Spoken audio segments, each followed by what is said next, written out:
Au mariage de mon fils, ma belle-fille a exigé les clés de mon appartement devant 130 invités. Quand j'ai refusé, elle m'a giflé si fort. Je suis parti et j'ai passé un appel. 30 minutes plus tard, un homme est apparu à la porte de la salle, et quand ils ont vu qui c'était, ils se sont mis à pleurer.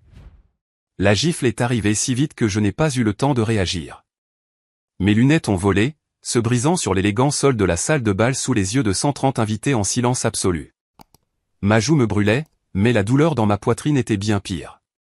Juliette, ma belle-fille, venait de me gifler le jour de son mariage parce que j'avais refusé de lui donner les clés de mon appartement. C'est ce que tu mérites pour être si égoïste, m'a-t-elle hurlé devant tout le monde. Une femme de ton âge n'a pas besoin d'autant d'espace. Le silence qui a suivi était assourdissant. Personne n'a bougé pour m'aider alors que je m'accroupissais, tremblante, pour ramasser mes lunettes cassées. Certains invités détournaient le regard, mal à l'aise. D'autres chuchotaient entre eux, mais personne, absolument personne, n'a osé défendre la pauvre vieille belle-mère qui venait d'être publiquement humiliée. Mon fils, Ethan, se tenait immobile, le regard fixé au sol comme si j'étais invisible.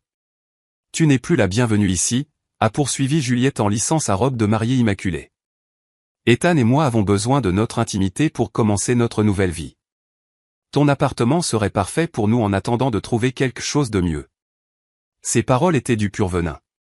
Pendant des mois, j'avais enduré ces commentaires condescendants sur mes vêtements usés, ma vieille voiture, ma vie simple. Mais là, une ligne qui n'aurait jamais dû être franchie l'avait été. Je me suis relevé lentement, sentant tous les regards sur moi comme des poignards acérés. Des larmes coulaient sur mon visage, mais à l'intérieur, quelque chose avait changé pour toujours. Cette gifle n'était pas seulement un coup physique. C'était la goutte d'eau qui faisait déborder le vase. Pendant des années, j'avais gardé un profil bas, vivant avec humilité et discrétion. J'avais des secrets que personne, pas même mon propre fils, ne connaissait. Les souvenirs des derniers mois ont commencé à bombarder mon esprit alors que je marchais lentement vers la sortie. Je me suis souvenu de la première fois que Juliette était venue dans mon appartement, il y a 2 ans. Son visage s'était décomposé en voyant ma modeste maison, mes vieux meubles, ma petite cuisine. Sérieusement, c'est ici que vit la mère d'Ethan, avait-elle demandé, sa voix juste assez forte pour que je l'entende. À partir de ce moment, chaque visite avait été une torture silencieuse. Aurora, tu devrais déménager dans un endroit plus petit, m'avait-elle dit il y a 3 mois lors d'un dîner de famille. À ton âge, tu ne peux pas entretenir un si grand appartement. En plus, Ethan et moi pensons avoir des enfants bientôt. Nous aurons besoin de plus d'espace. Son faux sourire ne trompait personne, sauf mon fils, qui semblait perdre sa personnalité chaque fois qu'elle parlait, agissant comme une marionnette. Les humiliations s'étaient intensifiées progressivement. D'abord, les commentaires sur mes vêtements. « Aurora, tu n'as rien de plus moderne à porter ?» Puis, sur ma voiture. « Cette voiture est si vieille. C'est dangereux pour toi de la conduire. » Ensuite, c'était mon travail à temps partiel chez le fleuriste local. « Je ne comprends pas pourquoi une femme de ton âge travaille encore au lieu de se reposer. » Chaque phrase était un petit poignard empoisonné qui s'enfonçait dans mon estime de moi. Je m'appelle Aurora Hughes. J'ai 68 ans, et toute ma vie, j'ai été une femme qui préfère la discrétion à l'ostentation. Je travaille chez un petit fleuriste 3 jours par semaine. Je conduis une voiture de 10 ans. J'achète mes vêtements dans des magasins de déstockage. Pour le monde extérieur, surtout pour Juliette, je ne suis qu'une veuve de la classe moyenne vivant d'un revenu fixe. Mais c'est exactement l'image que j'ai soigneusement cultivée pendant des décennies. Ce qu'aucune de ces personnes qui me regardaient avec pitié ne savait, c'est que ma vie avait été complètement différente avant le décès de mon mari. Mon mari, Robert, n'avait pas été l'employé de bureau que tout le monde croyait. Nous avions pris la décision consciente de vivre modestement, de garder notre véritable richesse secrète, pour protéger l'intimité de notre famille d'une manière qui, je le comprenais maintenant, avait été prophétique. En sortant de la salle de bal, les conversations des invités me suivaient comme un nuage toxique. La pauvre, elle a l'air si fragile, chuchotait la tante de Juliette. La mariée a raison. Cette femme ne peut plus prendre soin d'elle-même, ajoutait le cousin d'Ethan. Elle devrait être dans une maison de retraite, pas vivre seule, commentait un autre invité avec une fausse compassion. Chaque mot était comme de l'acide versé sur des plaies ouvertes. La fraîcheur de la climatisation de la salle contrastait vivement avec la chaleur étouffante dans ma poitrine. Mes mains tremblaient tandis que je cherchais mon téléphone portable dans mon sac à main noir usé. Un sac que j'utilisais depuis 5 ans, non pas parce que je ne pouvais pas m'en offrir un nouveau, mais parce que j'avais appris à valoriser le pratique plutôt que les apparences, ce que ma belle-fille ne comprendrait manifestement jamais. J'ai composé un numéro que je connaissais par cœur, un numéro que je n'avais pas utilisé depuis plus d'1 an parce que j'avais naïvement espéré que ce ne serait jamais nécessaire. Carlos, c'est Aurora. J'ai besoin que tu viennes immédiatement à la salle de bal Royal Oaks. Oui, tout de suite. Apporte les documents que tu connais. Il est temps qu'il sache la vérité. Ma voix tremblait, mais il y avait une fermeté que je n'avais pas ressentie depuis longtemps. Êtes-vous sûre, Madame Hughes? A demandé Carlos de sa voix professionnelle mais inquiète. Une fois que nous aurons fait ça, il n'y aura pas de retour en arrière. J'ai jeté un dernier regard vers la salle de bal, où je pouvais voir Juliette rire avec ses amis, leur racontant probablement comment elle avait remis sa belle-mère inutile à sa place. Ethan était à ses côtés, souriant faiblement, ne montrant pas la moindre once de remords pour ce dont il venait d'être témoin. Absolument certaine, ai-je répondu. 30 minutes, Carlos. Pas plus. J'ai raccroché et j'ai marché vers ma voiture d'un pas déterminé. Pour la première fois depuis des années, j'allais laisser tomber le masque que j'avais utilisé pour protéger ma famille. Pour la première fois, ils allaient rencontrer la vraie Aurora Hughes. Et quand cela arriverait, quand la réalité frapperait leur monde parfait et factice, ils comprendraient le vrai sens du mot regret. Le parking était silencieux, éclairé par des lampadaires qui projetaient de longues ombres entre les voitures. Je me suis assise dans ma vieille berline et j'ai attendu. 30 minutes pour que leur vie change pour toujours. 30 minutes pour qu'ils découvrent qu'ils avaient commis la plus grande erreur de leur vie en humiliant la femme qui, en secret, avait pris soin d'eux bien plus qu'ils ne pourraient jamais l'imaginer. Pendant que j'attendais dans ma voiture, les souvenirs de la façon dont j'en étais arrivé là ont commencé à inonder mon esprit comme une avalanche inarrêtable.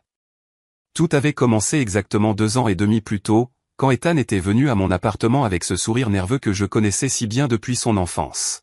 « Maman, je veux te présenter quelqu'un de très spécial », m'avait-il dit. Et la voilà, Juliette, avec ses cheveux parfaitement coiffés, ses vêtements de marque, et ce sourire qui n'atteignait pas ses yeux. Dès le premier instant, j'ai su que quelque chose n'allait pas. La façon dont elle regardait mon appartement, évaluant chaque recoin avec un dédain à peine voilé, m'a dit tout ce que j'avais besoin de savoir sur ses intentions. Comme ses douillets, avait-elle murmuré en regardant mes meubles d'occasion et mes rideaux délavés. Son ton suggérait le contraire.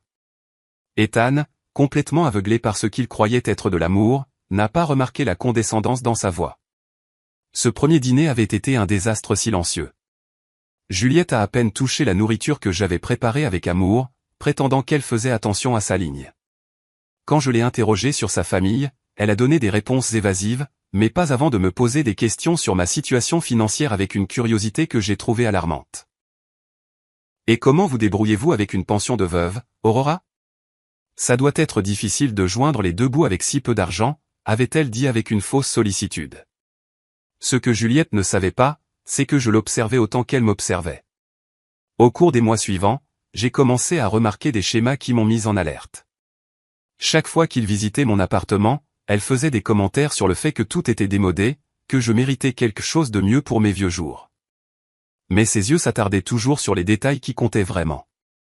L'emplacement privilégié de l'immeuble, la vue panoramique de mon balcon, la taille des pièces. Un jour, pendant qu'Ethan était aux toilettes, je l'ai entendu parler doucement au téléphone dans ma cuisine. « Oui, maman. L'appartement de sa mère est dans un quartier super cher. Si je peux la convaincre de déménager dans un endroit plus petit, on pourrait rester ici en attendant d'avoir notre propre logement. Elle est si naïve qu'elle nous remerciera probablement de l'avoir aidée dans la transition. » Ces paroles m'ont transpercé comme un couteau, mais j'ai gardé mon sang-froid quand elle est revenue au salon, feignant l'innocence. À partir de ce moment, chaque interaction avec Juliette est devenue une performance soigneusement orchestrée de notre part à toutes les deux. Elle jouait la belle-fille attentionnée, inquiète du bien-être de sa belle-mère, tandis que je prétendais être la vieille femme vulnérable qui avait besoin de conseils. Mais à l'intérieur, je rassemblais des informations, j'observais ses mouvements, je comprenais ses véritables motivations. C'était comme une partie d'échecs où nous pensions toutes les deux être en train de gagner. Les mois suivants ont vu une escalade progressive dans ces tentatives de manipulation. D'abord, il y a eu les suggestions subtiles. Aurora, j'ai vu de jolis appartements pour les personnes de ton âge avec des services tout compris et sans souci d'entretien. Puis sont venues les pressions plus directes. Tu ne peux pas continuer à vivre seul à ton âge. C'est dangereux. Et si tu tombes et que personne ne le découvre pendant des jours? Chaque argument était conçu pour que je me sente incompétente et impuissante. Ethan, mon propre fils, a commencé à répéter les mêmes phrases comme un perroquet dressé. Maman, Juliette a raison. Peut-être que ce serait mieux pour toi d'envisager de déménager dans un endroit plus gérable. Le voir se transformer progressivement en marionnette de cette femme était plus douloureux que n'importe quelle insulte directe. Le fils que j'avais élevé avec tant d'amour et de sacrifice me voyait maintenant comme un obstacle à son bonheur. La campagne psychologique s'est intensifiée après l'annonce de leur fiançailles. Les visites sont devenues plus fréquentes mais aussi plus tendues. Juliette avait commencé à apporter des magazines immobiliers et des brochures pour des résidences pour personnes âgées. Je ne fais qu'explorer des options pour toi, Aurora. Je veux m'assurer que tu aies la meilleure qualité de vie possible, disait-elle en étalant les documents sur ma table basse comme s'il s'agissait d'une négociation commerciale. Mais j'avais fait mes propres recherches. Un après-midi, alors qu'ils étaient sortis faire des courses pour le mariage, j'ai décidé d'appeler une vieille amie qui travaillait dans l'immobilier. Amélia, j'ai besoin que tu enquêtes sur quelque chose pour moi, lui ai-je dit. Il y a un couple très intéressé par mon appartement, et je veux en savoir plus sur leur véritable situation financière. Ce que j'ai découvert m'a glacé le sang. Juliette et Ethan étaient endettés jusqu'au cou. Le mariage qu'ils préparaient coûtait plus de 50 000 $, entièrement financé par des cartes de crédit et des prêts personnels. L'appartement qu'ils louaient était sur le point d'être expulsé pour non-paiement. Les voitures de luxe qu'ils conduisaient étaient financées avec des mensualités qu'ils ne pouvaient pas se permettre. Leur style de vie était une façade construite sur des dettes étouffantes. Tout a commencé à prendre sens. La précipitation à se marier, l'insistance pour que je déménage, les commentaires constants sur ma vulnérabilité économique. Ce n'était pas l'amour qui avait uni ce couple. C'était le besoin désespéré de trouver une solution à leurs problèmes financiers. Et mon appartement, situé dans l'un des quartiers les plus exclusifs de la ville, était leur bouée de sauvetage. La révélation m'a frappé comme une gifle à l'âme. Mon fils, le garçon que j'avais élevé avec des valeurs d'honnêteté et de travail acharné, avait choisi la voie facile de la manipulation et de la tromperie. Il avait permis à une femme ambitieuse de le convaincre de voir sa propre mère comme une ressource à exploiter plutôt qu'une personne à aimer et à respecter. Dans les semaines précédant le mariage, leurs tentatives sont devenues plus agressives. Aurora, tu ne peux pas continuer à être aussi égoïste, m'avait dit Juliette 3 jours seulement avant la cérémonie. Ethan et moi avons tant sacrifié pour ce mariage. Le moins que tu puisses faire, c'est nous aider avec le logement. Ces paroles ne portaient même plus le masque de la fausse préoccupation. C'était une demande directe déguisée en faveur familiale. Cette nuit-là, j'avais pris une décision qui allait tout changer. J'ai appelé Carlos, mon conseiller financier et le seul homme en qui j'avais entièrement confiance depuis la mort de mon mari Robert. Carlos, j'ai besoin que tu prépares certains documents. Il est possible que je doive très bientôt révéler des informations que j'ai gardées secrètes pendant des années. Sa voix était devenue immédiatement sérieuse. Madame Hugues, êtes-vous sûr que c'est le bon moment, m'avait-il averti avec la sagesse de quelqu'un qui gérait mes affaires depuis plus d'une décennie. Une fois que cette information sera publique, vous ne pourrez pas revenir en arrière. Les conséquences pourraient être dévastatrices pour les relations familiales. Mais j'avais déjà pris ma décision. La famille que j'avais essayé de protéger par mon silence avait choisi de me trahir. Et maintenant, assise dans ma voiture sur le parking de la salle de bal, attendant que Carlos arrive avec les documents qui changeraient tout, je réalisais que l'heure de vérité était venue. Encore 25 minutes et Juliette, Ethan, et tous ces invités qui m'avaient regardé avec pitié découvriraient qui était vraiment Aurora Hugues. Encore 25 minutes et leur monde parfait construit sur des mensonges et de la cupidité s'effondrerait comme des châteaux de sable.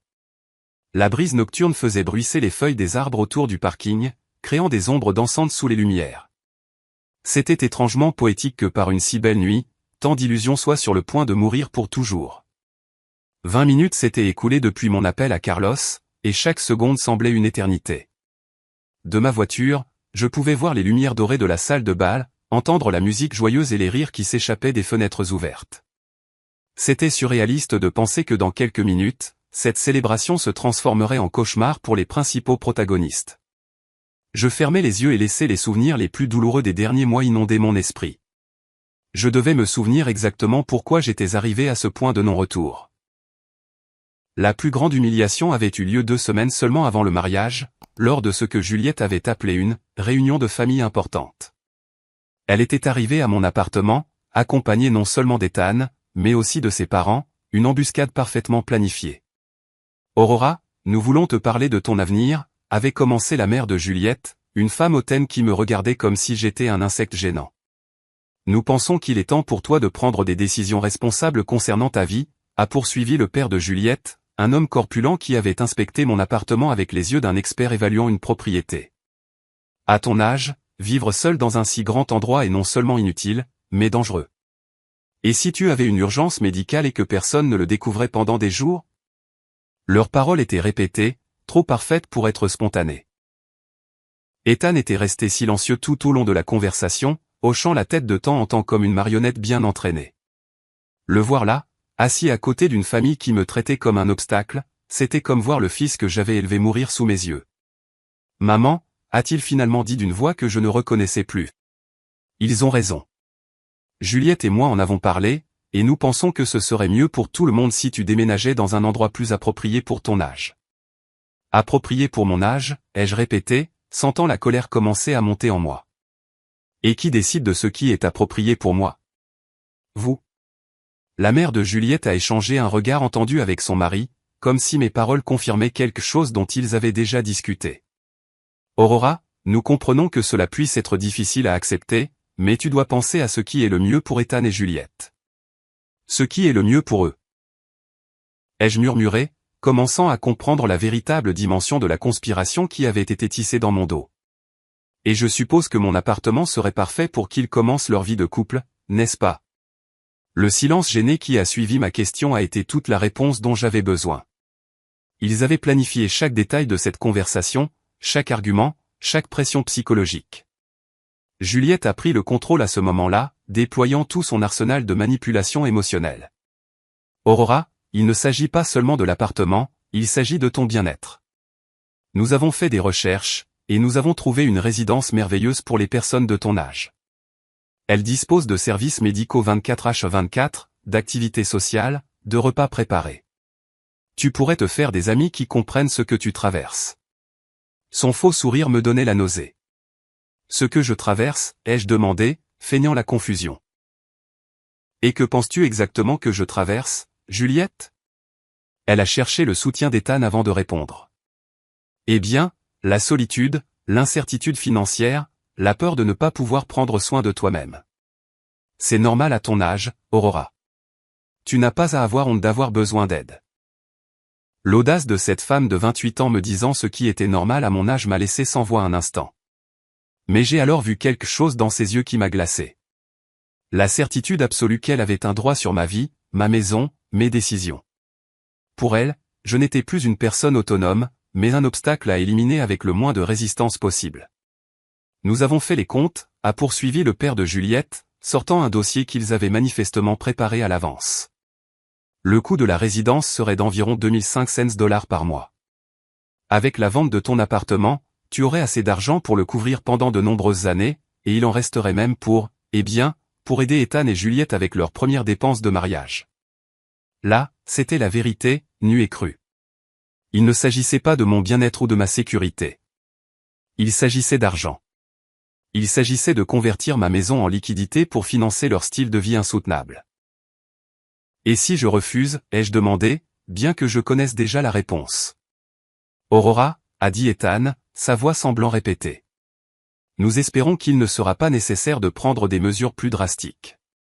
Mais si ta santé mentale se détériore au point que tu ne puisses plus prendre de décisions rationnelles. La menace implicite était limpide. Si je ne coopérais pas volontairement, ils chercheraient des moyens légaux de me déclarer incompétente. Ils avaient fait leurs recherches. Ils avaient planifié. Ils avaient préparé le terrain pour prendre tout ce que je possédais par la force si nécessaire. Le fils que j'avais élevé avec tant d'amour était assis juste là, permettant à des étrangers de menacer sa propre mère. Cette nuit-là, après leur départ suite à mon refus ferme, j'ai pleuré pour la première fois depuis des années, non pas de tristesse, mais pour la mort définitive des illusions que j'avais entretenues sur ma famille. J'avais immédiatement appelé Carlos. J'ai besoin que tu enquêtes sur quelque chose de toute urgence, lui avais-je dit entre deux sanglots. Je veux savoir exactement quelle est la situation financière réelle de mon fils et de sa fiancée. Tout. Dette, revenus, passifs, tout. Les résultats de cette enquête avaient été dévastateurs. Ethan gagnait 45 000 $ par an en tant que directeur des ventes, mais avait plus de 80 000 $ de dettes sur ses cartes de crédit. Juliette travaillait à temps partiel comme conseillère en images, gagnant peut-être 4 000 $ par an, mais dépensait comme si elle avait un salaire de cadre. Ensemble, ils devaient plus de 120 000 $, sans compter les prêts qu'ils avaient contractés pour le mariage. L'appartement qu'ils louaient pour 2 000 $ par mois avait 3 mois de retard de paiement. Les voitures qu'ils conduisaient étaient financées avec des mensualités qui absorbaient 60% de leurs revenus combinés. Leur principale carte de crédit était au maximum et ils avaient commencé à utiliser des avances de fonds pour payer d'autres dettes. Ils étaient en chute libre financière et mon appartement représentait leur seul espoir de salut. Mais il y avait autre chose dans le rapport de Carlos qui m'avait complètement brisé le cœur. Au cours des 6 derniers mois, Ethan avait régulièrement appelé des banques et des compagnies d'assurance pour se renseigner sur des prêts adossés aux biens de sa mère âgée.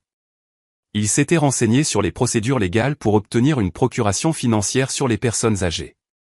Mon propre fils planifiait ma spoliation systématique depuis des mois. L'information la plus douloureuse était arrivée à la fin du rapport. Selon un détective privé que Carlos avait engagé, Juliette racontait à ses amis qu'elle s'était sacrifiée en se fiançant à un homme plus âgé et moins attirant parce que sa mère possédait des biens de valeur et aucun héritier concurrent. Pour elle, épouser Ethan n'était pas de l'amour. C'était un investissement stratégique dans mon patrimoine. Cette révélation avait été la goutte d'eau qui a fait déborder le vase. Pendant des semaines, j'avais envisagé de leur révéler simplement ma véritable situation financière, pensant que le choc les ferait peut-être reconsidérer leur comportement. Mais après avoir lu ce rapport, j'ai compris qu'il ne s'agissait pas d'argent ou de désespoir. Il s'agissait d'une cupidité pure et calculée qui avait corrompu mon fils au point de le rendre méconnaissable. Les jours précédant le mariage avaient été une torture. Chaque appel téléphonique d'Ethan était une nouvelle pression pour reconsidérer ma position. Chaque visite de Juliette incluait des commentaires venimeux sur mon entêtement et mon égoïsme. Ils avaient commencé à me traiter comme si j'étais déjà une vieille femme sénile dont les opinions n'avaient aucune importance. La veille du mariage, Ethan avait fait sa dernière tentative. « Maman, demain est le jour le plus important de ma vie. S'il te plaît, ne le gâche pas en étant difficile.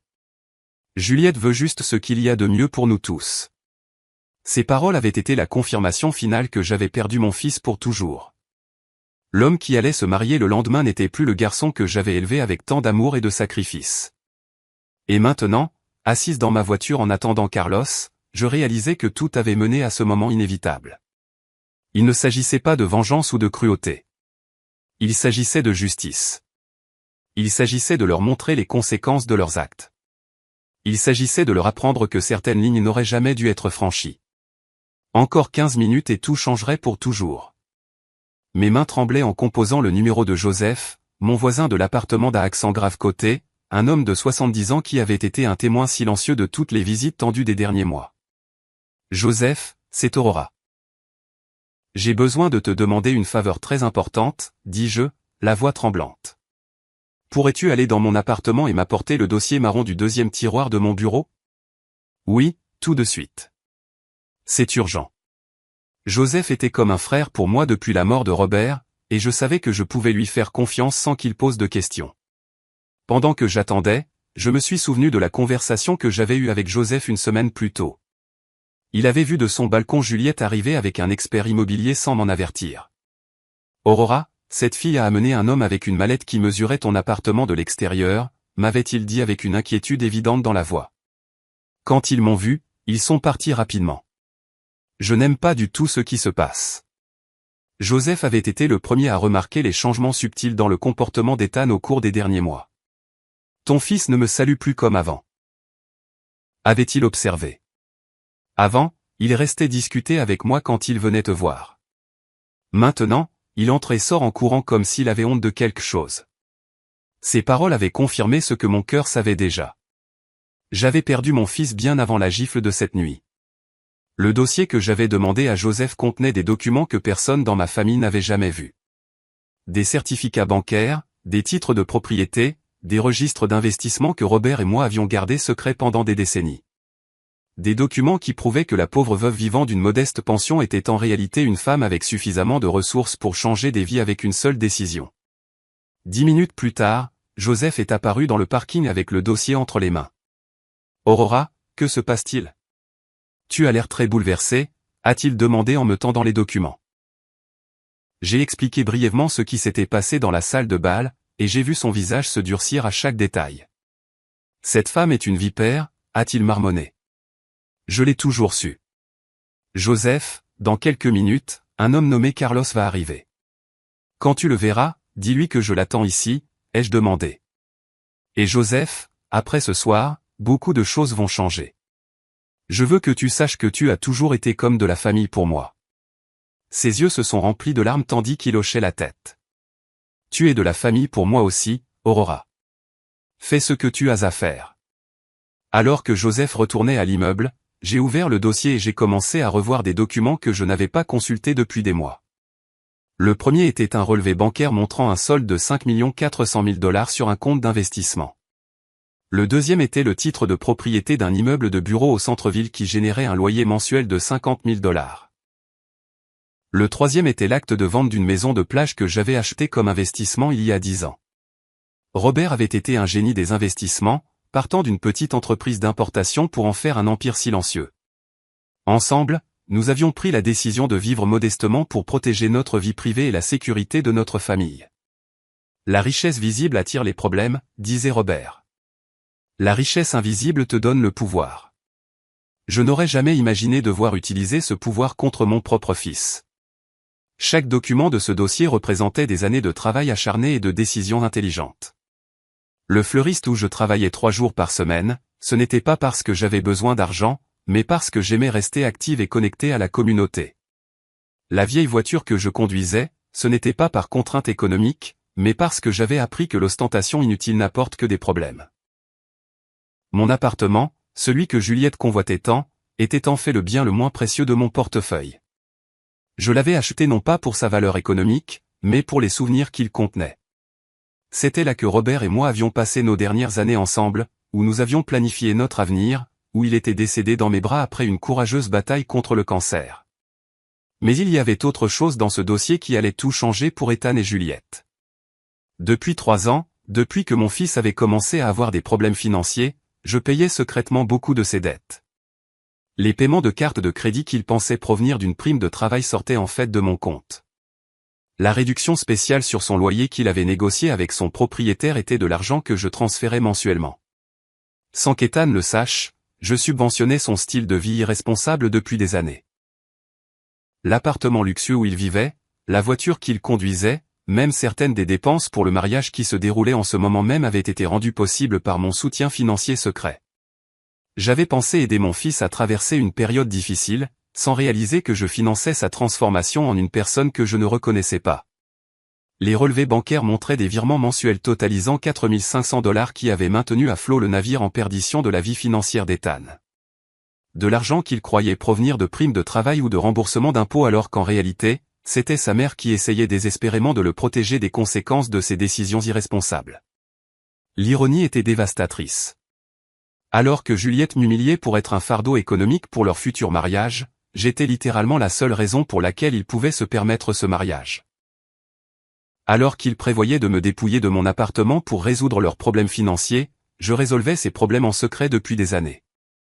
J'ai fermé le dossier et j'ai regardé une fois de plus vers la salle de bal. Les lumières brillaient toujours. La musique jouait toujours. Les invités célébraient toujours. Mais dans moins de 5 minutes, Carlos arriverait avec les derniers documents dont j'avais besoin. Dans moins de 5 minutes, le processus de couper tous les fils financiers que j'avais utilisés pour protéger un fils qui avait choisi de me trahir commencerait. Ce n'est pas de la vengeance, me suis-je rappelé. C'est de la justice. Il s'agit de leur apprendre que les actions ont des conséquences, que la cupidité a un prix, que la famille n'est pas quelque chose que l'on peut vendre pour des raisons économiques. J'avais essayé de protéger Ethan de la réalité pendant trop longtemps, et cette protection l'avait corrompu jusqu'à le rendre méconnaissable. Les phares d'une voiture se sont approchés du parking, illuminant la nuit d'une lumière blanche qui m'a momentanément aveuglé.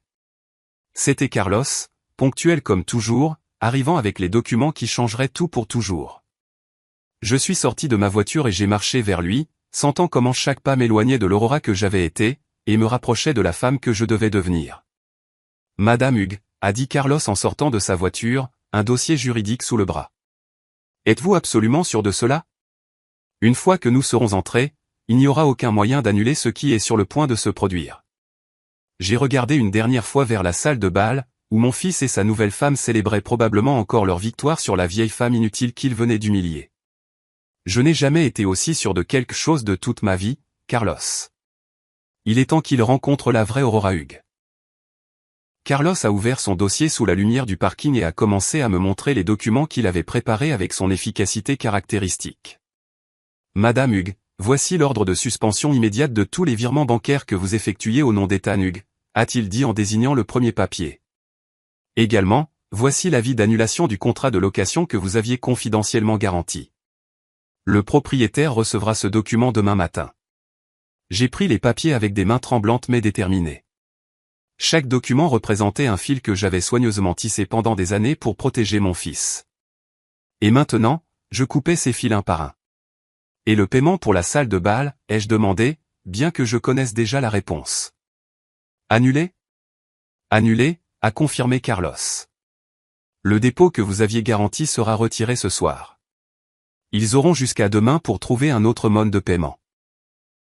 L'ampleur de ce que j'étais sur le point de faire m'a frappé comme une vague de froid. Pendant 3 ans, j'avais été le filet de sécurité invisible qui avait maintenu les vies d'Ethan et Juliette à flot. L'appartement où ils vivaient, la voiture qu'ils conduisaient, même le mariage qui se déroulait en ce moment même avaient tous été rendus possibles par mon soutien financier secret. Et maintenant, en une seule nuit, j'allais retirer tout ce soutien définitivement. Carlos, je veux que vous compreniez quelque chose, lui ai-je dit en signant chaque document avec une détermination que je n'avais pas ressentie depuis des années. Ce n'est pas de la cruauté ou de la vengeance. C'est le seul moyen pour qu'ils apprennent la vraie valeur des choses.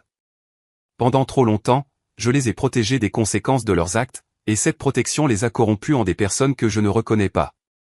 Je comprends parfaitement, Madame Hugues. A répondu Carlos avec un respect sincère dans la voix.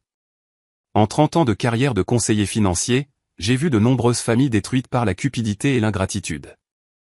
Ce que vous faites demande plus de courage que la plupart des gens ne possèdent. Ces paroles m'ont donné la force finale dont j'avais besoin pour faire le dernier pas. Nous avons marché ensemble vers l'entrée de la salle de bal, et à chaque pas, je sentais mon cœur battre plus vite. Ce n'était pas de la nervosité que je ressentais.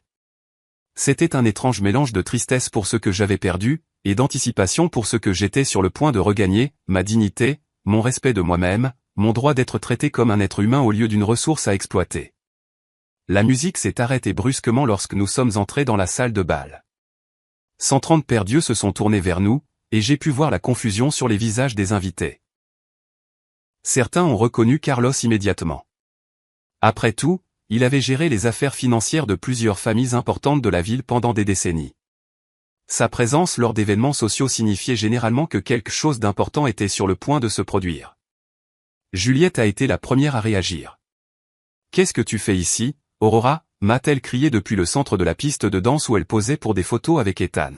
« Tu es déjà parti une fois. Ce n'était pas assez de drame pour une nuit ?» Sa voix portait cette arrogance que j'avais appris à si bien connaître, mais je pouvais déceler une note de nervosité qui n'était pas là auparavant. « Mesdames et messieurs, » a dit Carlos d'une voix claire et professionnelle, « je m'excuse d'interrompre cette célébration, mais j'ai des questions juridiques urgentes à discuter avec Monsieur Ethan Hugues et Madame Juliette Dawson. » Le silence qui a suivi était si profond qu'on pouvait entendre le bourdonnement de la climatisation. Certains invités ont commencé à sortir leur téléphone portable, sentant qu'ils étaient sur le point d'assister à quelque chose d'extraordinaire. Ethan s'est approché lentement, le visage pâle et les yeux pleins de confusion. « Qu'est-ce qui se passe ici, maman ?» m'a-t-il demandé d'une voix qui ne semblait plus aussi assurée que lorsqu'il m'avait humilié quelques minutes plus tôt. « Qui est cet homme, et pourquoi parle-t-il d'affaires juridiques ?» Je pouvais voir ses mains trembler légèrement en ajustant sa cravate, un geste nerveux qu'il avait depuis l'enfance. « Ethan, ai-je dit d'une voix plus ferme qu'elle ne l'avait été depuis des mois. Voici Carlos Jones, mon conseiller financier et juridique. Il est venu vous remettre des documents que je pense que vous trouverez très éclairants. Carlos a ouvert son dossier et a sorti le premier document. Monsieur Ethan Hughes, vous êtes par la présente notifié que la garantie financière que votre mère avait fournie pour votre contrat de location a été immédiatement annulée. Votre propriétaire sera informé demain matin, et vous aurez 30 jours pour trouver un nouveau garant ou quitter la propriété. Toute la couleur a quitté le visage d'Ethan. Garantie financière ? Murmura-t-il, me regardant avec des yeux qui commençaient à se remplir de compréhension et d'horreur. Maman, de quoi parle-t-il ? Mais je pouvais voir à son expression qu'une partie de lui savait déjà. Pendant des années, il avait soupçonné que sa chance financière n'était pas complètement naturelle, mais il avait choisi de ne pas poser de questions car les réponses auraient pu être inconfortables. De plus, a poursuivi Carlos sans relâche, les virements mensuels de 4 500 $ que votre mère effectuait sur vos comptes personnels ont été définitivement suspendus. Cela inclut les paiements pour les cartes de crédit, l'assurance automobile, et diverses autres dépenses que vous croyez être couvertes par d'autres sources. Juliette a poussé un cri qui a résonné dans toute la salle de bal. C'est impossible, s'est-elle exclamée en courant vers nous, sa robe de mariée traînant sur le sol. Ethan n'a pas de mère riche. Regardez comment elle vit. Regardez ses vêtements, sa voiture. C'est une vieille femme qui vit d'une misérable pension. Son hystérie était évidente, et plusieurs invités ont commencé à murmurer entre eux avec une fascination croissante. Finalement, a dit Carlos en sortant le dernier document de son dossier, le paiement garanti pour cette célébration a également été annulé. La direction de la salle de bal aura le droit d'exiger le paiement intégral avant que les invités ne puissent partir ce soir. Ces paroles sont tombées sur la salle de bal comme une bombe, et j'ai pu voir certains invités commencer nerveusement à se diriger vers les sorties. La prise de conscience a frappé Ethan comme un marteau. Toi, a-t-il murmuré, me regardant avec des yeux qui ne pouvaient pas entièrement traiter ce qu'ils entendaient. C'était toi tout ce temps. C'est toi qui payais pour tout. Sa voix s'est brisée sur le dernier mot, et pendant un instant, j'ai vu le petit garçon qu'il avait été, vulnérable et confus. Depuis 3 ans, Ethan, ai-je confirmé d'une voix qui semblait étrangement calme après la tempête émotionnelle que j'avais vécue. 3 ans pendant lesquels je pensais t'aider à traverser une période difficile. 3 ans pendant lesquels je croyais que tu finirais par te rétablir et devenir l'homme que j'ai élevé. 3 ans pendant lesquels j'ai espéré que tu te souviendrais des valeurs que je t'ai enseignées. Juliette a commencé à tourner en rond, se tenant la tête avec un désespoir croissant. Ça ne peut pas arriver. Ça ne peut pas être réel, a-t-elle crié alors que les invités la regardaient avec un mélange d'horreur et de fascination morbide. Tu es une pauvre vieille femme. Tu travailles chez un fleuriste. Tu conduis une voiture de 10 ans. Tu ne peux pas avoir d'argent. Les apparences sont trompeuses, Juliette, ai-je dit enfin, sentant des décennies de performances soigneusement élaborées prendre fin. Pendant des années, j'ai choisi de vivre simplement parce que mon mari et moi pensions que la richesse visible attire les problèmes. Il s'avère que nous avions raison. C'est juste que les problèmes sont venus d'où nous les attendions le moins. La musique s'était complètement arrêtée, et le seul son dans la salle de bal était la respiration agitée des jeunes mariés et les murmures croissants des invités, qui commençaient à comprendre qu'il assistait à quelque chose de complètement inattendu.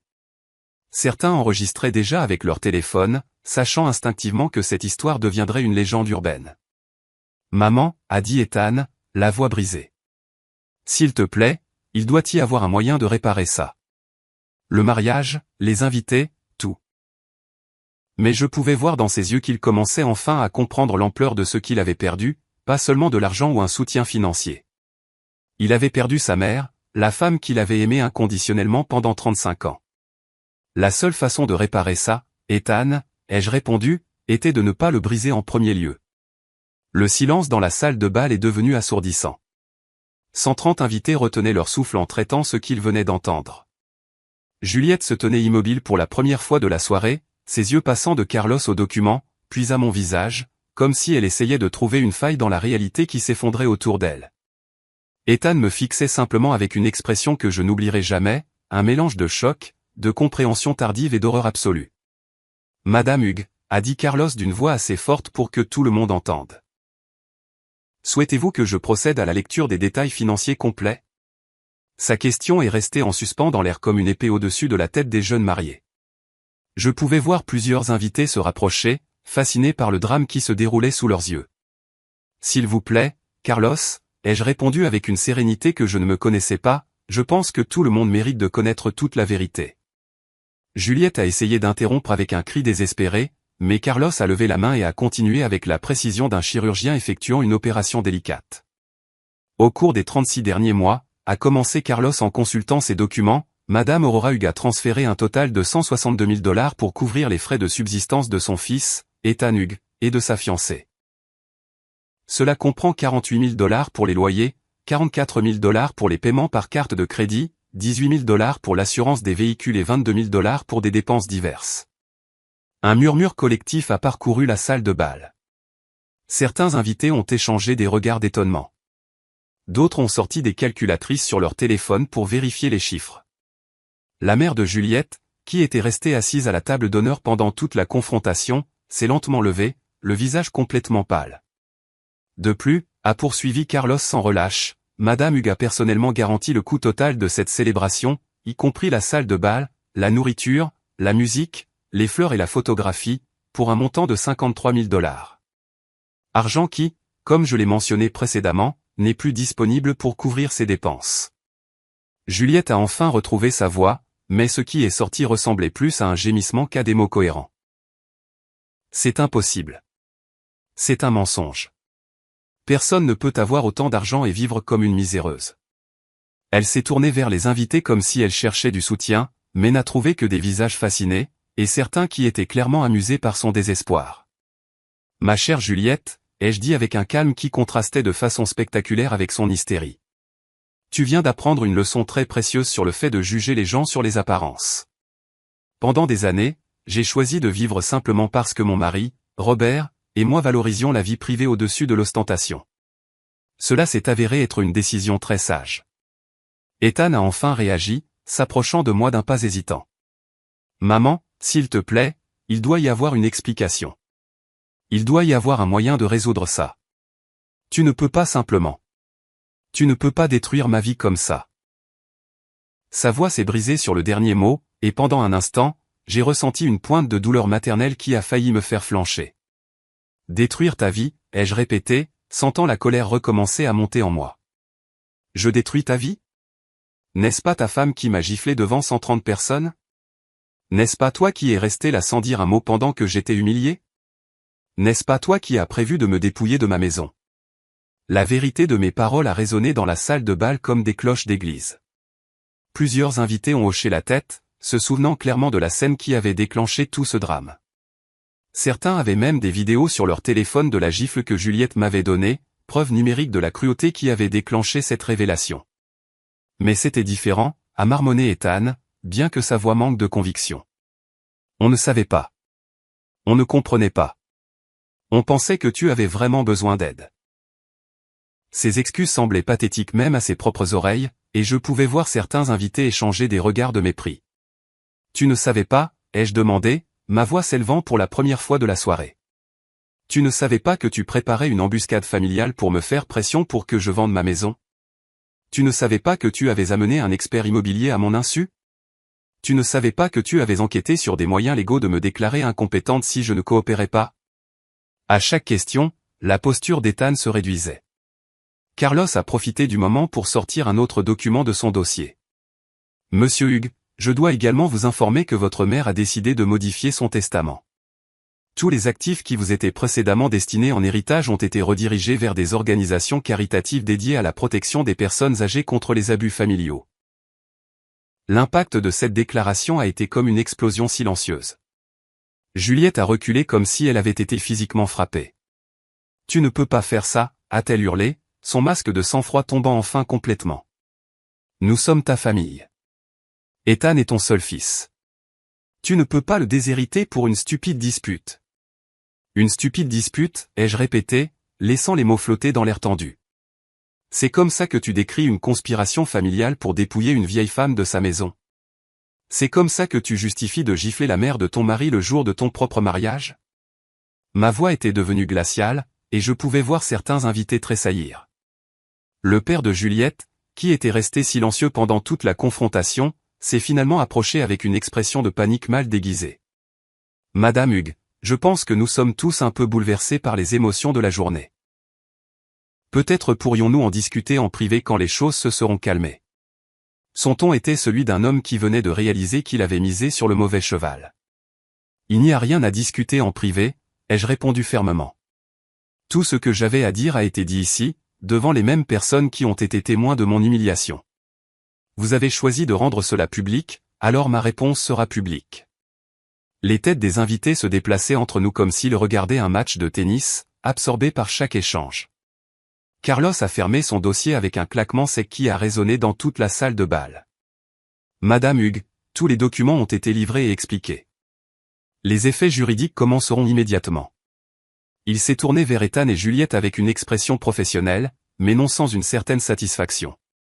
Je vous suggère de contacter vos propres conseillers juridiques et financiers dès que possible. Juliette s'est finalement effondrée.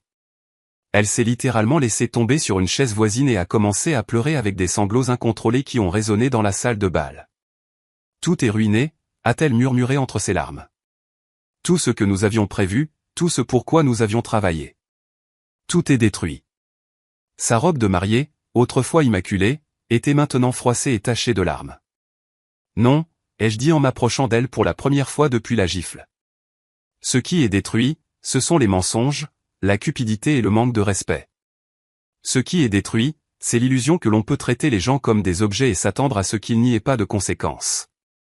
Je me suis arrêté devant elle, la forçant à lever les yeux. Voilà ce qui arrive quand on confond la gentillesse avec la faiblesse. Ethan s'est approché de sa femme et a posé une main tremblante sur son épaule. Juliette, nous devons trouver un moyen de réparer ça. Il doit y avoir quelque chose que nous pouvons faire. Mais même en parlant, je pouvais voir dans ses yeux qu'il savait qu'il était trop tard. Certains ponts, une fois brûlés, ne peuvent être reconstruits.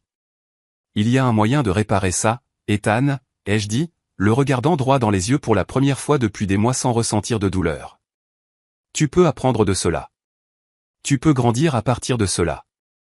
Vous pouvez devenir les personnes que j'espérais que vous seriez avant que la cupidité ne vous corrompe. Ma voix s'est légèrement adoucie car malgré tout, il était toujours mon fils. Mais cette croissance devra se faire sans mon aide financière, sans mon appartement, et sans mon héritage. Vous devrez le faire à la dure, comme tout le monde. La salle de bal est restée dans un silence absolu, chaque personne présente sachant qu'elle assistait à la fin définitive d'une relation familiale.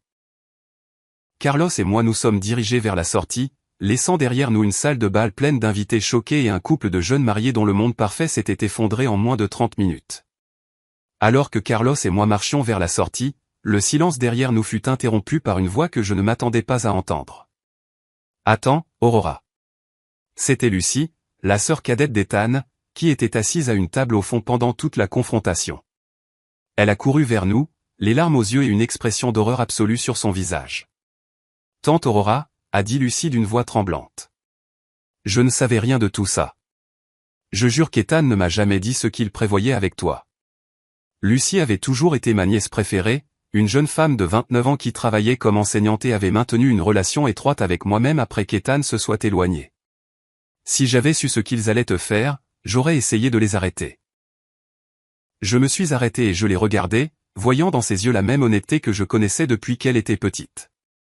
Je sais, Lucie, ai-je dit doucement en posant une main sur sa joue. Tu as toujours été différente. Tu n'as jamais vu les gens comme des opportunités ou des ressources à exploiter. Ses larmes ont coulé plus fort tandis qu'elle hochait la tête, clairement dévastée par les actions de son frère. Mais pourquoi ne nous as-tu jamais parlé de l'argent, a demandé Lucie avec une confusion sincère. Pourquoi as-tu gardé tout cela secret pendant tant d'années? C'était une question qui méritait une réponse honnête, surtout venant de quelqu'un qui m'avait toujours traité avec respect et amour sincère. Parce que ton oncle Robert et moi avons appris il y a longtemps que l'argent change les gens, ai-je expliqué alors que certains invités se rapprochaient discrètement pour écouter. Nous avons vu des familles détruites par des héritages, des amitiés terminées par des prêts, et des enfants qui voient leurs parents comme des pensions ambulantes. Nous avons décidé de vivre simplement pour protéger les relations qui comptaient vraiment. Lucie a hoché la tête lentement, commençant à comprendre la sagesse derrière mes décisions. Mais Ethan, il était différent avant. Quand on était enfant, il aurait défendu quiconque t'aurait fait du mal. Que lui est-il arrivé? Sa question contenait toute la douleur d'une sœur qui avait vu son frère se transformer en quelqu'un d'inconnaissable. Ce qui lui est arrivé, c'est Juliette, ai-je répondu avec tristesse, mais sans amertume. Ce qui lui est arrivé, c'est la cupidité déguisée en amour, l'ambition sans valeur, et moi qui, dans mon effort pour le protéger, l'ai privé de la chance d'apprendre des leçons importantes sur la responsabilité et les conséquences. Ma réponse a résonné dans la salle de bal où les invités étaient toujours absorbés par chaque mot. Carlos, qui était respectueusement resté à l'écart pendant cet échange, s'est maintenant approché et m'a murmuré quelque chose à l'oreille. Madame Hugues, le directeur de la salle de bal s'approche. Il semble qu'il ait déjà appris l'annulation du paiement garanti. En effet, je pouvais voir un homme corpulent en costume marcher vers nous avec plusieurs papiers à la main et une expression très sérieuse.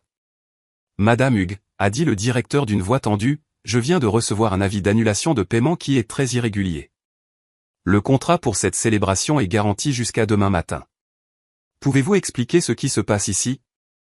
Sa présence a ajouté une nouvelle couche de réalité immédiate à la crise que je venais de déclencher. Monsieur Martinez. Ai-je répondu, me souvenant de son nom lors des conversations que nous avions eues lorsque j'avais secrètement arrangé le paiement du mariage. La garantie financière que j'ai fournie pour cette célébration a été révoquée en raison de circonstances extraordinaires qui ont été révélées ce soir. J'ai fait un geste vers Ethan et Juliette, qui restaient au centre de la salle de bal comme des statues de désespoir. Je comprends, a dit Martinez, regardant la scène avec l'expérience de quelqu'un qui avait géré des événements sociaux pendant des décennies. Et qui sera responsable du paiement maintenant?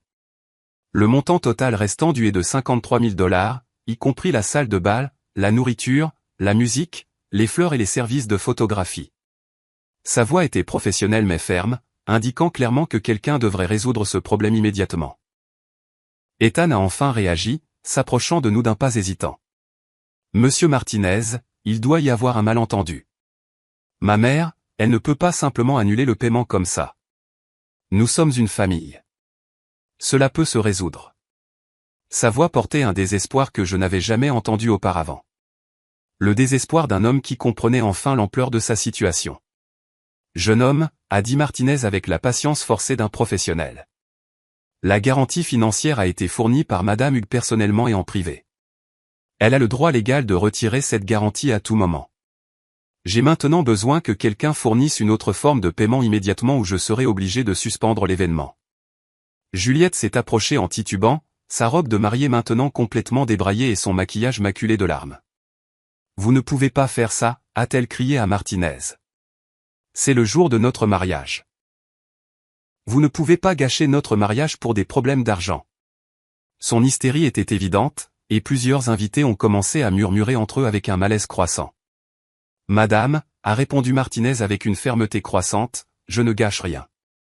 Je suis simplement les termes contractuels que vous avez signés. Si vous ne pouvez pas fournir un paiement alternatif immédiatement, je devrais demander à tous les invités de partir et de suspendre tous les services. Son ultimatum est tombé sur la salle de bal comme une sentence finale. La réalité de la situation a commencé à pénétrer l'esprit des invités. Certains avaient déjà commencé à prendre leur sac et à se diriger discrètement vers les sorties. D'autres restaient fascinés par le drame qui continuait à se dérouler, comme les spectateurs d'un accident de la route qu'ils ne pouvaient quitter des yeux. Maman, a dit Ethan en s'approchant de moi, les larmes aux yeux pour la première fois depuis son enfance. S'il te plaît, je sais que ce que nous avons fait était mal. Je sais que nous t'avons blessé, mais il y a 130 personnes ici. Il y a des photos. Il y a des souvenirs. Tu ne peux pas détruire tout ça pour une dispute.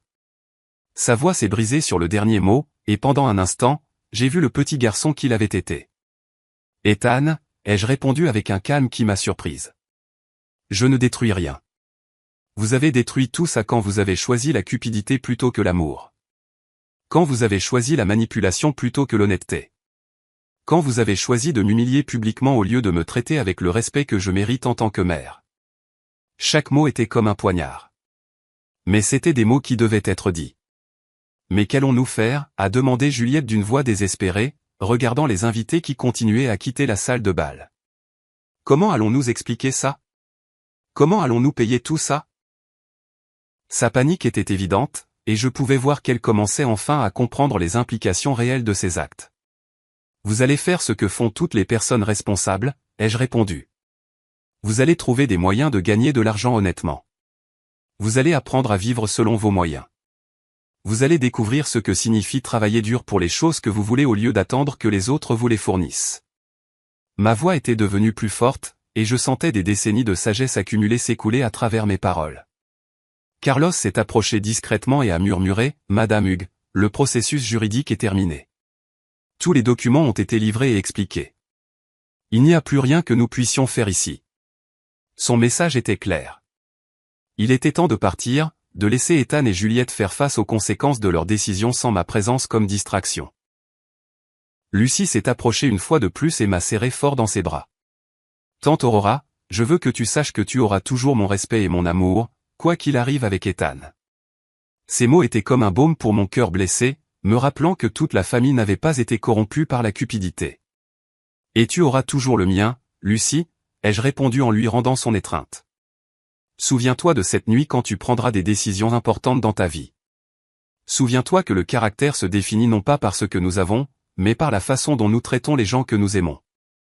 Ses larmes ont trempé mon épaule tandis qu'elle hochait la tête, comprenant parfaitement la leçon qui se déroulait sous ses yeux. Martinez s'est approché à nouveau, cette fois avec plus d'urgence. Mesdames et messieurs, j'ai besoin d'une résolution immédiate. J'ai d'autres engagements ce soir et je ne peux pas garder le personnel ici indéfiniment sans garantie de paiement. Sa patience professionnelle s'épuisait enfin, ajoutant une pression supplémentaire à une situation déjà désespérée. Vous avez mon numéro de téléphone, ai-je dit à Ethan et Juliette pour la dernière fois. Quand vous serez prêts à avoir une vraie conversation sur le respect, les valeurs et la responsabilité, quand vous aurez appris ce que signifie gagner les choses par vous-même, quand vous pourrez me regarder dans les yeux et m'offrir des excuses sincères pour ce que vous m'avez fait ce soir, alors nous pourrons parler. Mais pour cela, ai-je ajouté en les regardant directement, vous devrez d'abord trouver un moyen de résoudre le désordre que vous avez créé ici, tout seul. Sur ces mots, je me suis retourné et j'ai marché vers la sortie avec Carlos, laissant derrière moi une salle de bal pleine de chaos, de désespoir et de la dure réalité des conséquences méritées.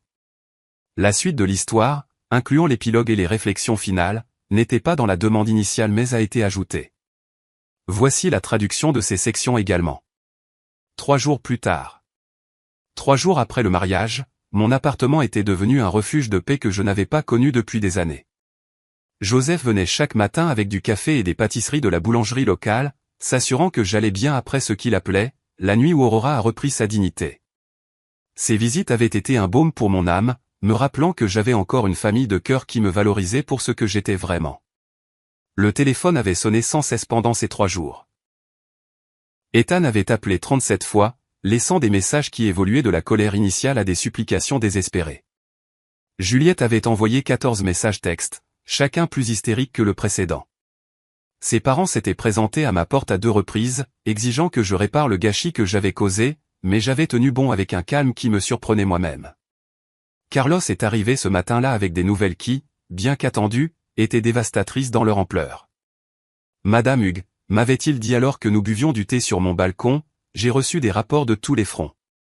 Ethan et Juliette ont été expulsés de leur appartement hier matin. La salle de bal a entamé une procédure judiciaire pour récupérer les 53 000 $ dus. Leurs cartes de crédit ont été annulées pour non-paiement. Et où vivent-ils maintenant, avais-je demandé, bien qu'une partie de moi connaisse déjà la réponse. Chez les parents de Juliette, a répondu Carlos. Apparemment, c'est un appartement de 2 chambres où vivent déjà 3 personnes. La situation est tendue, selon mes sources. Son expression suggérait que, tendu, était une description très conservatrice de la réalité. Cet après-midi-là, alors que j'arrosais mes plantes sur le balcon, j'ai vu une voiture familière se garer devant l'immeuble. C'était Lucie, mais cette fois, elle n'était pas seule. Avec elle se trouvait Amélia, ma vieille amie du secteur immobilier.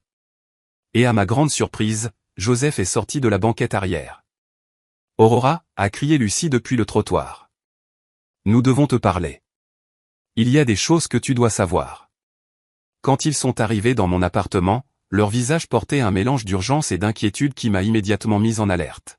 « Tante Aurora » a commencé Lucie, « j'ai enquêté sur certaines choses depuis la nuit du mariage. Des choses que je pense que tu dois savoir avant qu'il ne soit trop tard. » Elle s'est assise sur mon canapé avec un dossier entre les mains qui semblait aussi officiel que celui que Carlos avait porté à la salle de bal. « Trop tard pourquoi » ai-je demandé en lui versant du thé tout en essayant de rester calme. Amelia s'est éclaircie la gorge et a parlé pour la première fois. Aurora, depuis 3 jours, je fais des recherches sur la situation financière d'Ethan et Juliette. Ce que j'ai trouvé dépasse ce que nous imaginions. Ils planifiaient cela depuis plus d'1 an, a poursuivi Amelia en ouvrant le dossier pour révéler des documents qui m'ont donné la nausée. J'ai trouvé la preuve que Juliette consultait des avocats spécialisés dans les cas de compétences mentales pour les personnes âgées. Ils avaient un plan détaillé pour te déclarer légalement incompétente et prendre le contrôle de tous tes biens. Joseph, qui était resté silencieux jusqu'alors, s'est penché en avant avec une expression grave. Aurora, il y a plus. Cette nuit-là, après que tu aies quitté la salle de bal, j'ai entendu Juliette parler au téléphone avec quelqu'un. Elle disait que la vieille avait tout gâché, mais qu'ils avaient encore un plan B. Ces paroles m'ont fait frissonner. Un plan B, ai-je répété, sentant mon estomac se nouer d'un mélange de peur et de colère. Lucie a pris ma main et l'a serrée doucement. Tante Aurora, il raconte à tout le monde que tu es devenue sénile, que la scène du mariage était la preuve que tu as perdu le contact avec la réalité. Il monte un dossier pour qu'un juge déclare que tu ne peux plus gérer tes propres affaires. L'ampleur de leur trahison s'est étendue devant moi comme une plaie infectée. Il ne suffisait pas de m'avoir publiquement humilié, d'avoir prévu de me dépouiller de ma maison, d'avoir conspiré contre moi pendant des mois. Maintenant, ils essayaient d'utiliser ma réponse justifiée à leur cruauté comme preuve d'incompétence mentale. C'était une méchanceté qui dépassait tout ce que j'avais imaginé possible. Mais ce n'est pas tout, a ajouté Amelia, la voix tremblante. J'ai découvert que Juliette a répandu des rumeurs dans le quartier sur ton comportement erratique. Elle a rendu visite à plusieurs de tes voisins, leur suggérant de signaler tout ce qu'ils observeraient de préoccupant à ton sujet. La nature systématique de sa campagne de diffamation m'a coupé le souffle. Carlos, qui était revenu pour notre réunion prévue, est entré dans l'appartement à ce moment-là et a trouvé l'atmosphère lourde de tension. Madame Hugues, je vois que vous avez déjà appris certaines des manœuvres récentes. Son expression était plus sérieuse que je ne l'avais jamais vue. J'ai des nouvelles supplémentaires qui confirment ce que vos amis ont découvert. Ethan a déposé une requête préliminaire hier, a dit Carlos en sortant des documents de son propre dossier. Il demande qu'un tribunal évalue votre compétence mentale sur la base de ce qu'il appelle un comportement irrationnel et des décisions financières erratiques. Il a fourni des déclarations sous serment de plusieurs témoins présents au mariage. Des déclarations sous serment, ai-je demandé, sentant la colère commencer à remplacer le choc. Quel genre de déclaration ? Carlos a consulté ses papiers avant de répondre. Des déclarations décrivant votre explosion émotionnelle injustifiée contre un jeune couple innocent. Des déclarations qualifiant vos décisions financières de vindicatives et destructrices. Des déclarations suggérant que vous avez perdu la capacité de prendre des décisions rationnelles. Lucie a serré ma main plus fort. Tante Aurora, ils ont convaincu plusieurs invités du mariage de signer des déclarations. La plupart d'entre eux ne comprennent pas vraiment ce qui se passait cette nuit-là. Ils ont juste vu une vieille femme attaquer des jeunes mariés. Sa voix contenait toute la frustration de quelqu'un qui avait vu la vérité mais se sentait impuissant à la faire prévaloir. Mais nous avons aussi de bonnes nouvelles, est intervenu Joseph avec un sourire qui contrastait de façon spectaculaire avec la gravité de la situation. Il s'avère qu'il y a plus de gens de ton côté qu'ils ne l'imaginent. Il a sorti son propre téléphone portable et m'a montré un écran qui m'a laissé stupéfaite. Joseph, qu'est-ce que c'est ? Ai-je demandé, en regardant ce qui semblait être une vidéo sur les réseaux sociaux avec des milliers de vues. Aurora, tu te souviens que plusieurs invités filmaient cette nuit-là ? Eh bien, certaines de ces vidéos sont devenues virales. Les gens ne voient pas une vieille femme sénile attaquer un couple innocent. Ils voient une femme digne révélant la vérité sur des années d'abus et de manipulation. Amelia s'est penchée pour regarder le téléphone, elle aussi. Aurora, les commentaires sur ces vidéos sont massivement en ta faveur. Les gens louent ton courage, ta dignité sous la pression, ta décision de fixer des limites. Certains partagent leurs propres histoires d'abus familiaux. Tu es devenu un symbole de résistance contre l'exploitation des personnes âgées. Carlos a hoché la tête en signe d'approbation. Cette réponse du public sera inestimable si l'affaire va au tribunal. Il est difficile de prétendre que quelqu'un est mentalement incompétent lorsque des milliers de personnes applaudissent la logique et la justice de ses actions. Son sourire professionnel était revenu, suggérant que peut-être la bataille juridique ne serait pas aussi unilatérale que je l'avais craint au départ. Mais il y a autre chose que vous devez savoir, ai-je dit, prenant une décision que j'envisageais depuis 3 jours. Si Ethan et Juliette veulent jouer à ce jeu, s'ils veulent transformer cela en une bataille juridique publique, alors ils vont découvrir exactement à qui ils ont affaire. Je me suis levé et j'ai marché jusqu'à mon bureau où j'avais préparé mon propre dossier de documents. Pendant ces 3 jours, j'ai été en contact avec plusieurs avocats spécialisés dans les abus envers les personnes âgées. J'ai tout documenté. Les visites intimidantes, les menaces implicites, la conspiration pour me dépouiller de mes biens, même la gifle que Juliette m'a donnée. J'ai sorti des photographies de ma joue enflée prise immédiatement après le mariage. Une preuve médicale de l'agression physique. S'ils veulent la guerre, ai-je poursuivi avec une détermination que je n'avais pas ressentie depuis des décennies, ils auront la guerre. Mais ce sera une guerre menée selon mes termes, avec mes ressources, et avec la vérité de mon côté. De plus, ai-je ajouté avec un sourire qui m'a surprise moi-même, j'ai décidé de faire quelque chose que j'aurais dû faire il y a des années. Je vais raconter toute mon histoire publiquement. Je vais montrer au monde exactement ce qui se passe quand la cupidité se déguise en amour familial. La pièce s'est remplie d'une nouvelle énergie. L'énergie de personnes qui savaient que la justice était de leur côté et qu'elles avaient les ressources pour la faire prévaloir. Avez-vous aimé mon histoire? Et de quelle ville m'écoutez-vous? Retrouvons-nous dans les commentaires.